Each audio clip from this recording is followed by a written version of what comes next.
Greetings, my D&D friends. It's a live stream. This is Dragons of Stormwreck Isle. Gonna look through the whole thing as we did with the DMG, and we're gonna see what we can see in there. I'm gonna talk about it, and hopefully you might find something helpful. That's, of course, the idea. Right, here we go. Stormwreck Isle. We get a picture of the island itself. You come in from the north, heading south. It says shipwrecks, so bear that in mind. You're going to Dragon's Rest, and right around the other side, if you take a look at the topography, it's higher on the peaks, so you couldn't see necessarily the observatory. I don't know about that. I would possibly change that for a start. We will get into it. We're about to get into it right now. So there's some stats and this and that on information, but you know, we're not here. I have done a full DM's guide to this, and I would say that you can go and watch that, and it will be all good. So what I'm going to do here is go through it one last time and see what other little nuggets you can take inspiration from, okay? So it starts straight away. You're on a ship, you're on a boat, you're at sea. Your journey is uneventful, and now the island comes visible. I think immediately, if you're a little bit more of an experienced DM, or you want to stretch your legs a bit and agree with this, I think you should start at least 2 or 3 hours before you're at Stormwreck Isle, okay? You're at sea. That's a great opportunity for something a bit different anyway. You know, it's not often you spend ages at sea. And Tomb of Annihilation has a great start where it's a similar thing. You're coming into the Isle of Chult, but there's this huge sea monster out to sea that you have to throw gold to have passage, safe passage. And I think something like that is basically needed here. So what would it be? Well, even if it's just you're talking to your shipmates, the sailors that they're going somewhere else, it's merely dropping you off. And so there are any number of like mermaids. What else is in the sea? There's all sorts. Giant octopus, right? For one, giant octopus. You may say there's a really friendly giant octopus, or you may have tentacles try and thrash the boat. But ideally,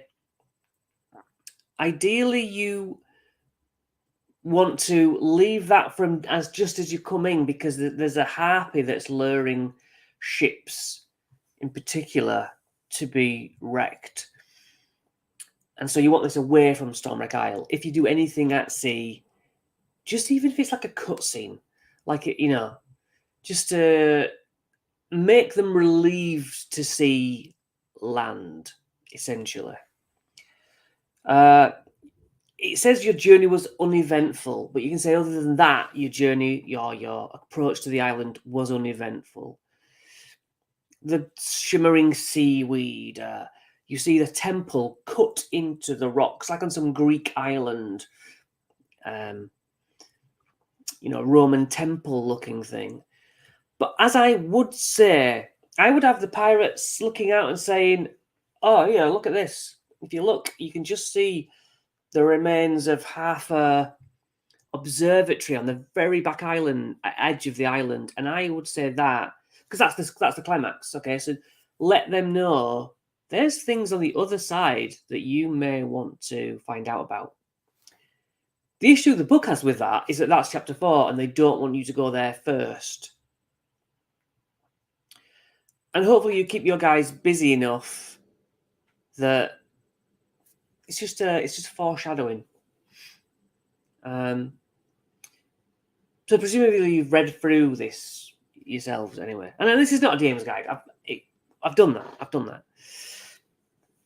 So we start off then. There are shipwrecks and there are drowned sailors. Now I like this because it calls them drowned sailors and then shambling sailors. Says that they are the zombie stats, and I think a lot of DMs see zombie and think, oh well, they're zombies then. No, you just use the zombie statistics. You don't say these are zombies. You say these are drowned sailors. And there is a difference because a lot of the times there might be lots of zombies in a campaign, in a cavern or whatever, and one will be normal zombies, another will be rotten bandits, and you're still using the zombie stats. It's the description. That's just to help you out, really. But yeah, they'll do the slam attacks, but to look at, describe anything you want. So, shambling sailors. They come out of the sea. If we can jump to Appendix B, creature stat block, blah, blah, blah, blah, blah, blah, blah. Okay, this didn't go straight to zombie. My bad. Zombie's going to be the last one.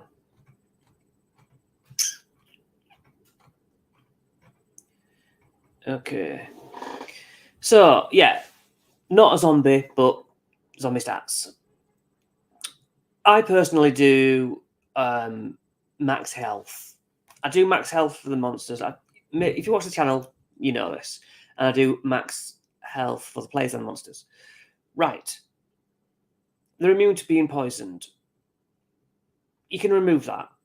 Think of these as not quite as zombie-ish as they look like.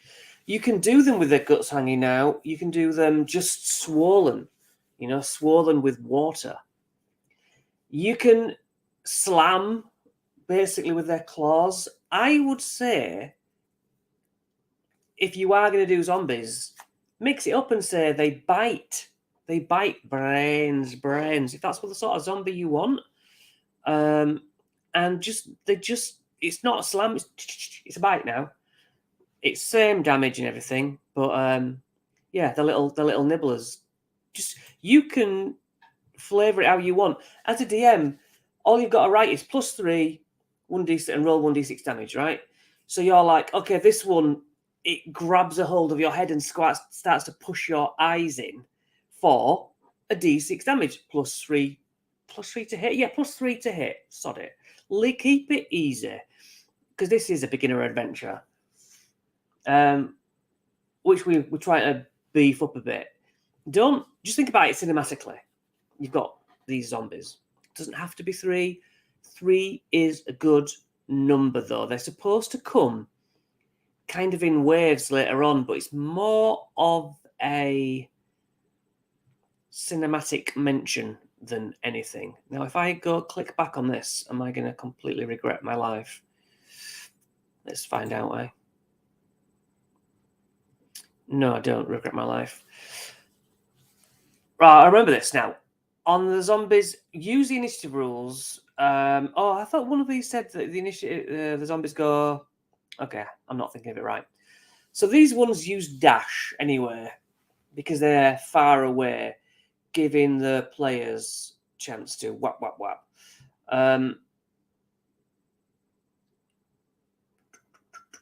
Undead Fortitude. Well, I've probably been through this. There's undead in the sea. That's all you really need to know. You get to this first mapped area, and it is kobolds. These small folk, reptilian, IU. And these are all not hostile. These are all under Runara. Runara is the leader of this priesthood. It's a sacred place because, as you can see here, May Bahamut's guidance lead you to whatever you seek. The Elder is Runara. Runara's challenge 13. She's a metallic dragon. They're good. Okay? No one knows yet because she's in human form. And she speaks Draconic, hence kobolds. Kobolds are minions of dragons. It all makes sense.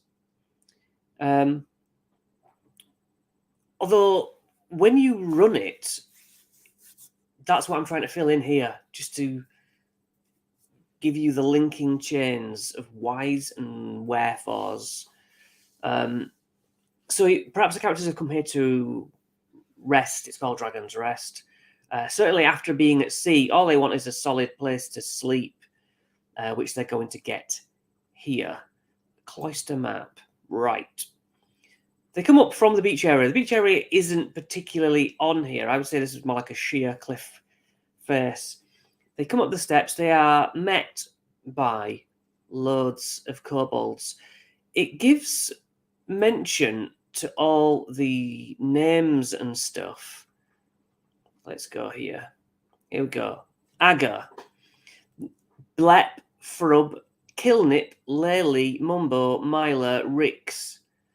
Now, I remember thinking, can't be doing with this. They're just a load of kobolds that I'll have yippering and what I generally do, I'll have one say, "Stop it, Frub." You know, Lely, don't talk to me like that. And it's never, "My name's Lely." It's you get to know that some of them, and that's all I do. Throw the names in around, and then they're like, "Oh, players are thinking these have got different characteristics. These people are all separate."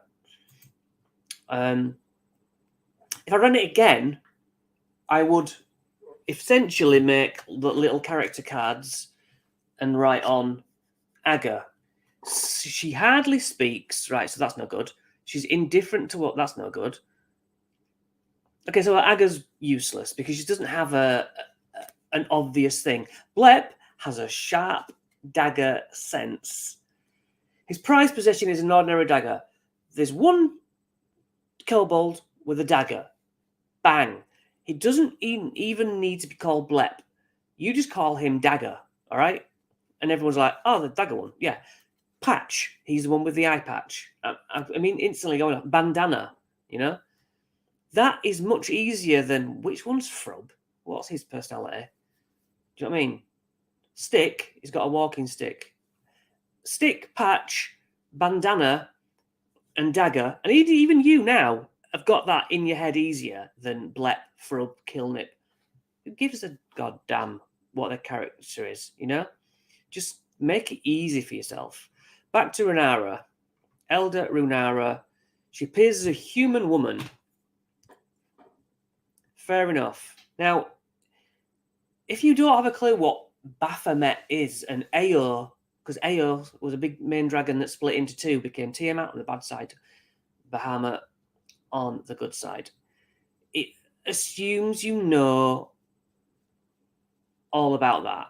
And if you've got a player who's like, "Well, Bahamut's good," and you've said, "Oh, some evil dragon years ago," and they're like, "Oh, actually, I think you'll find..." Nah, shut up. It's your world. You make the rules. Or you can do extra diligence and go, "Okay, Bahamut, I'm going to read Wiki. Who the hell was this?" All you need to know, Bahamut's good. This is a religious cloister. Now, Metallic Dragon has been sworn off violence because they have had a battle on this cliff, this island, and the history of that is still underneath the island. There's a huge dragony trapped dragon force because it's trapped underneath the island, and every now and again its magical dragony presence makes dragons flock here, and Runara is almost keeping a lid on that dragon under there. So she has a secret. Not only that secret, she's a damn dragon and no one knows. This human lady who seems to be weighted on hand and foot, Elder Runara. Now, it says here that Runara's mission is to help those whose lives have been shaped by violence. However you want to, call that. Hippie, whatever. I don't know. But religious type. Now, there's also Tarek, a human dude in his middle age. He has a beard. Describe him how you want.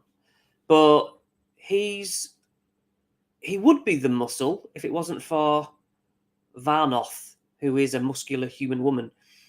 So Tarek is an avid botanist into peace, man. You know what I mean? Druid type, growing flowers, herbs, vegetables. He's probably out there tending the hedges or the grass verges, the natural grass verges and stuff. But you'll notice that he has tattoos from a different life. He used to be with the Gilded Gallows, a thieves' guild. He was technically an adventurer with a criminal background in a previous life. He's turned over a new leaf. He's a reformed prisoner. He's a wrong un, turned right un. Now, Tarak, maybe it's difficult to say. This is where the problem lies. You sort of think, well, Tarek will be seen walking down the steps to the sea, the side of the sea, down the sea caves. And yet, your instinct when the players get there is, well, what do you want to do? Well, we want to go on an adventure. What's the first? We've fought some drowned things. What we're doing now? And it's more like the adventure wants you to sleep. There's some little, rustle up some little hovels for you. Have a rest, have a look around. Well, there's nothing to do. Go pray. The most interesting thing there is there to do is have some food, which, isn't that interesting. So that's essentially the problem. Up here in A5 is, a religious area with statue of Bahamut. I think it does have healing, magical loveliness up there. There's a library, but it's like going away on holiday just a place where there's nothing. Can be boring. And that's the issue. They'll want to get on with something. But I showed them around. Where are we? Tarek's in A2. They see a chef kobold in A3. A4 is just a library where Runara generally goes. And then there's kobolds looking after the top of the hill. Whatever room that is called. Dragon statue. This is Astalagan.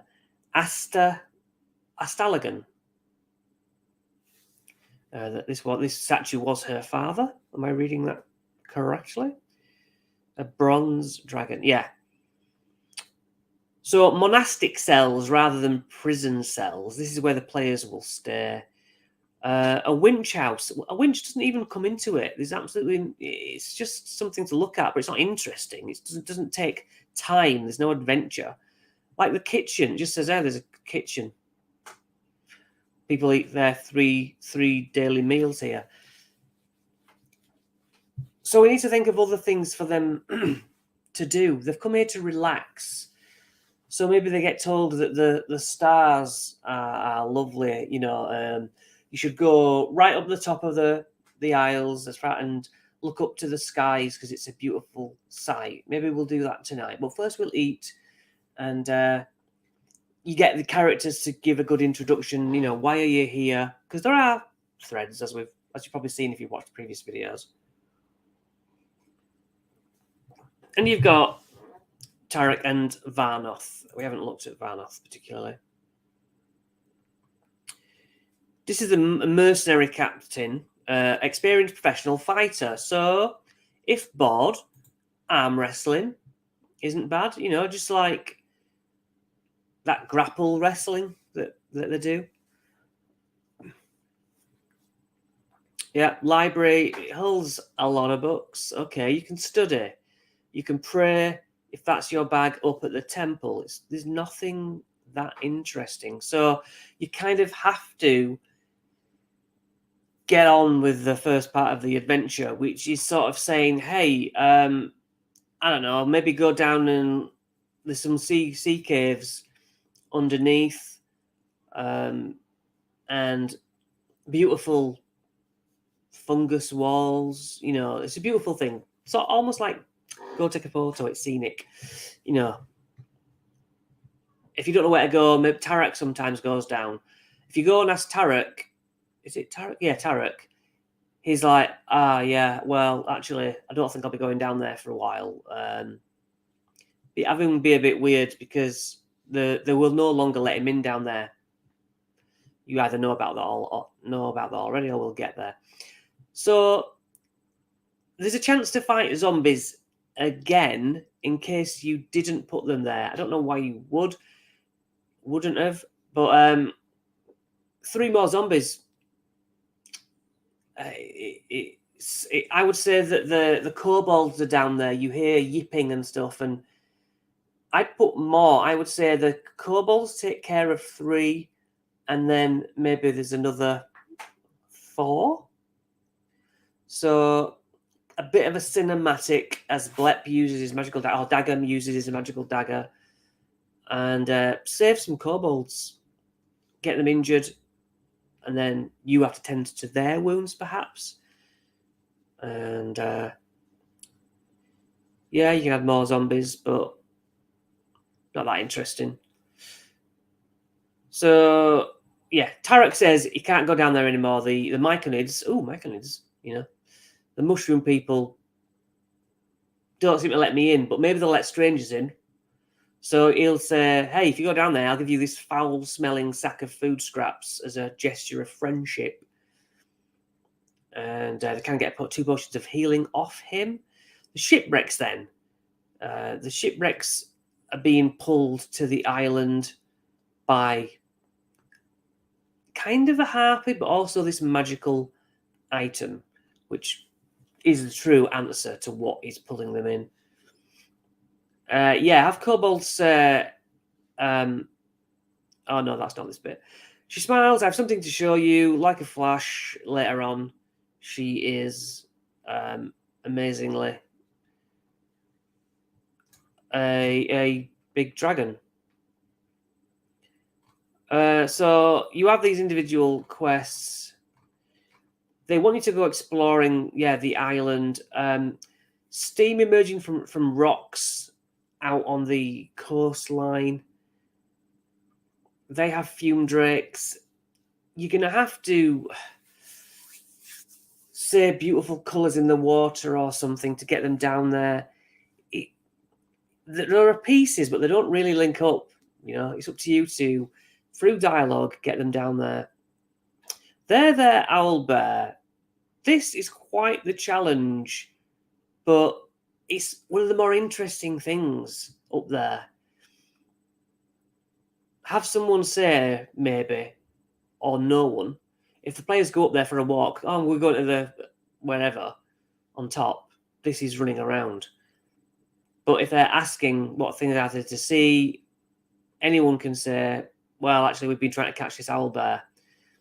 Pretty lethal, actually. But you can have people get killed because you can have them healed as well. Runara and everyone else can just heal them up. So now winged kobolds, these ones at least hover. And they're a bit more interesting than just the normal kobolds. I'm trying to think what I mentioned in the actual run through. These caves are good. I do like this. You can go by boat, you can go along the coast.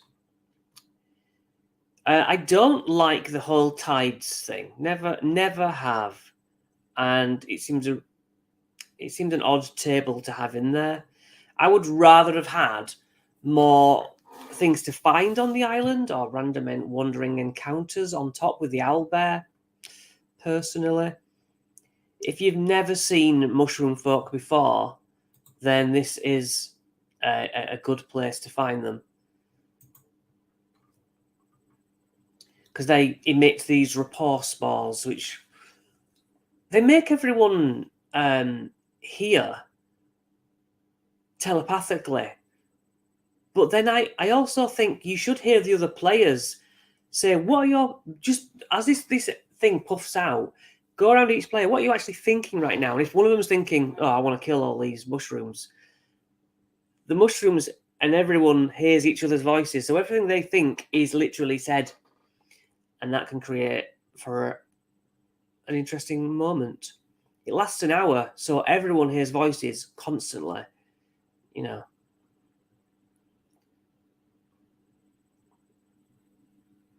So, yeah, these Myconids have distress spores. You come in and there's a huge giant octopi in here, which is why I mentioned it earlier. There's no mention of it being able to run into the cave. But if you pull your punches, that could be allowed. A spore servant octopus, it's mad. It's infected with mushroom. I mean, I like that. It's got sturges in here. I'm not keen on the sturges that come down. What's the hit points? 2. It's unnecessary. There are other things we can put in there. So yeah, then you've got to learn about the adults and the sprouts, and then the 3 fungi. Why these 3 fungi are so dangerous in the middle of a fungus farm, and the Myconids haven't taken care of it? They're farmers. They should have taken care of these things. But the main theme of this cave is that everyone's sickly looking, and that the leader is properly ill in the back room. So you need to describe this black decay, like when you've had mushrooms properly rotten, stinking. You know, they get in a circle. They're all in because mushrooms, in real life, link up with each other and almost like have a hive mind, if you will. But these are alive ones, so they actually do. They communicate with each other. Yeah, as you go back, Sinensa is the leader, and she's kind of out of it. She's completely gone to this weird, like decay. It's something. I think it's something from the fumes from the dragon underneath. It's not getting out. It's something blocked a wall. Destroying the orange crystal blocking the western fissure allows the noxious fumes to escape the cave and stop the blight. But it's therefore not doing that. Noxious fumes are blocking the air holes out. So it's a fire snake in there. Challenge 1, but immune to fire damage. Pretty cool. I like that. You get some obsidian. You get all sorts of weird bits of money, but there's no shop or anything. Yeah, gain a level. It's good that you can go to the levels 2 and 3 in whichever order you wish. That is good. So onto the ship then, the shipwreck. And there are many of these, but this is the one nearest to the shore, the Compass Rose. There is a harpy in the crow's nest. And I would very much entice the players to try and climb up and go to that crow's nest, which is C2. Because you go onto the main deck and up the stairs, and that's what these end pieces are for. I've been through this all. But the crow's nest, yeah, you climb up. There is some treasure. I don't know if I put in something else. I might have put in potions of healing. I can't remember. Depends what state your team are in. So there are some zombies in one of the rooms. C3. Is that the back? Yeah, this back room. Oh no, is that on top? That's on top. Wait, all right. No, if you make a noise under there, they're in one of these rooms. I can't remember which. C3. Captain's quarters. 2 zombies are in that room.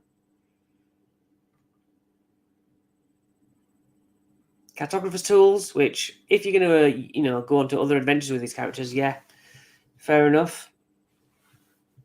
Crawling crabs do nothing. Bunks. I like the fact that they're trying to do a pirate ship inside, but there's nothing of interest to find here. I hate those words. It's a mess hall. There must be plates. There must be napkins. Somebody might be like, oh, you know what? I'll use those forks. That could be interesting. They need to be mentioned.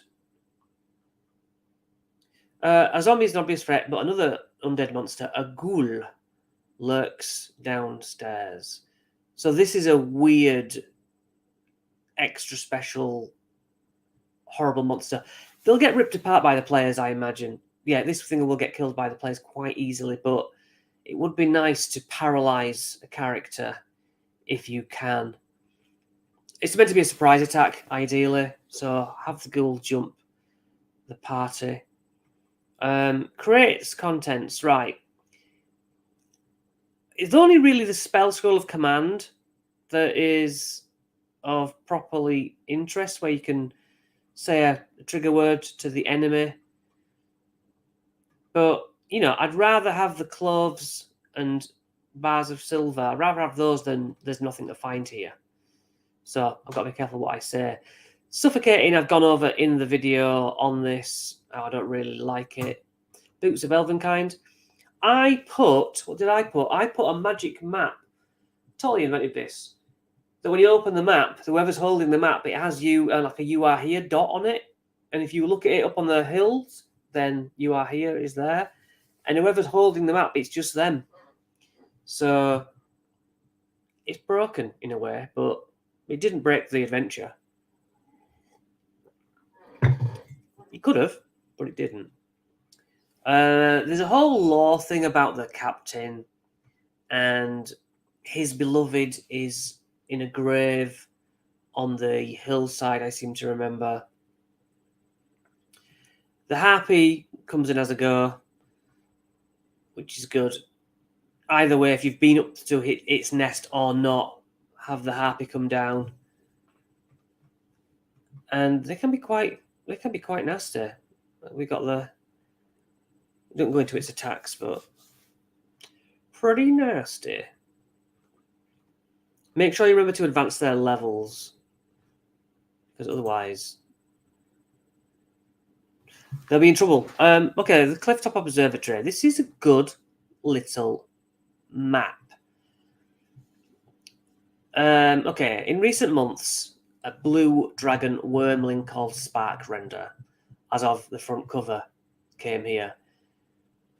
A bronze dragon wormling named Adrian was sent by Runara to basically